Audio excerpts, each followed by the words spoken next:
February 20, 21, 22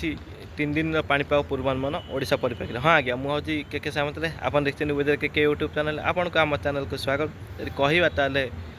दिन तापमात्रा 30 रु 33 degree देखा मिल आगामी 3 दिन अर्थात दक्षिण पूर्व बंगोपसागर घूर्णिबलय सक्रिय रही तमिलनाडु और श्रीलंका पाखापाखि अंचल कि से अंचल जदि कह बादल खंड समूह किछिका अनुसार ओडिशा प्रवेश कर जहाँफल कि ओडिशा रे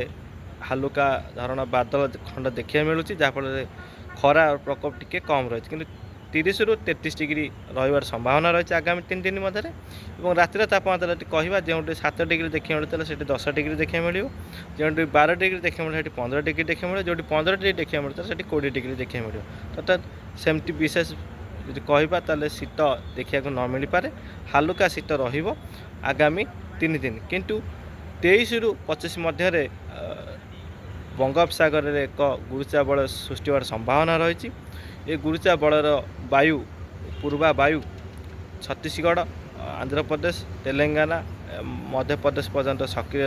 रपट आरब सागर वायु महाराष्ट्र मध्य प्रदेश छत्तीसगढ़ पर्यंत ओडिशा पर्यंत आसो तो उभय वायु मिश्रण हवा फल बादल खंड सृष्टि हम जहाँफल कि ओडिशा छत्तीसगढ़ पाखापाखि मध्य प्रदेश पर सृष्टि हम झारखंड